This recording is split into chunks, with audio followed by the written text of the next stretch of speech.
Chinkholam ki tuni tabang mi ham evangelist Chinkholam hi koiyin sponsor ham koiyin sponsor ham son neo chu kin ka sponsor heti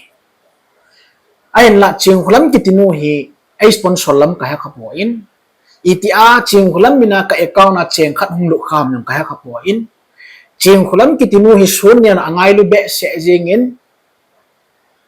amading gun se ni aina hongin ataw pe kilam nang ki za khapo in hi ya chu Chinkholam min son neo ka sponsor heti hi thila pu zo sei pa a ho ya chu zo an se hi in Chinkholam kama ko nai thota ki thim him pot ngei lo hi ti chu tu nya avela kain confirm ki hi ai la son neo zo hin Chinkholam ki tinu hi koiyin koiyin sponsor ham ti ki chen ta na he nai nam pi mina kaw si business bola ki wa nu nam pi nei la go cham nu ai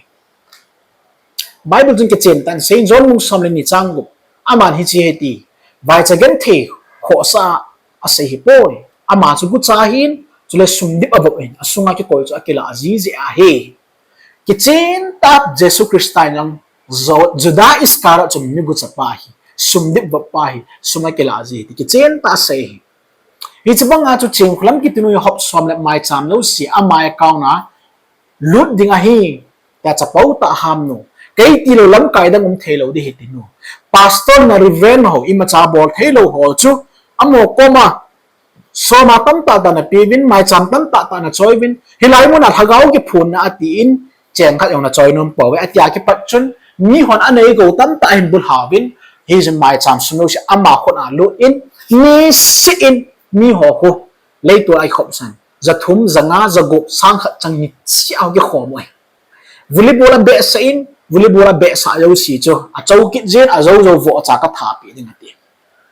ai lo lai le ama dung to khat chu khat be be le ki pa man apizin ai ma ama le tu hung zo si chu donation bowling challenge a bowling he tia chu hin khumang nu ai ya chu hi chinu hinam pi sma ke wa in a hon na khia YouTube subscriber ding a hol le lia ama ko ma dam na ding ngai chang lo ai tip a subscribe sa viewer ki hol sa ida chu YouTube ten sum tam ta ta pi kit na ya chu Chinkholam ki tinu hi ti ngai le YouTube jong sponsor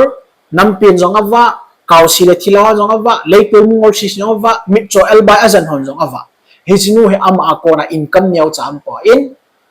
ama hi a le tul wa ngol hon awa i bo we ya chu le tul ki ti ong ki chei ni le a building jong ko chim hadi chlai ve to Chinkholam ki chip nai ga sim ke ti testimony khan ke Chinkholam in 20-30 years healing ministry kan bol ai ta ya ti ai wa nga gmf da kom chana ka hin ka het mama gmf da jong healing ki ti abol khanai sai poi healing ministry abol nai sai po healing ministry ki ti chun na yo sa azan nam ding munting gam tin na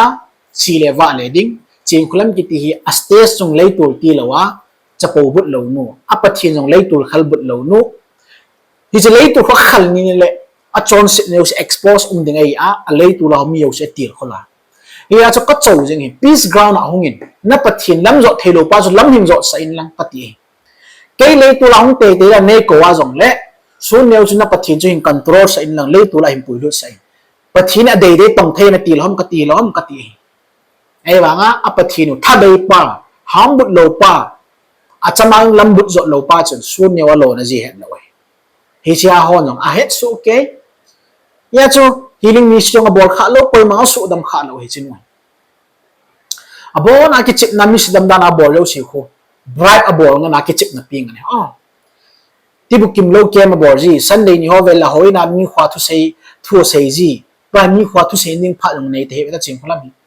neu pi ho loi la sa ji min ki pa man pi ho akila ji bo chu e namu ta wa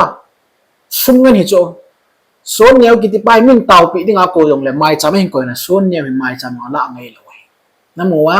Chinkholam sanga do bola ching zom mi pa in ya so na kaw si ho hi chimin hi hin ki chip na sa he ta son neo na se wai gui hum jinga hi nang ngol che dio hi thila na bu ngol che lo dong gui hum tu nya nang mi dam mo mi ahasam ho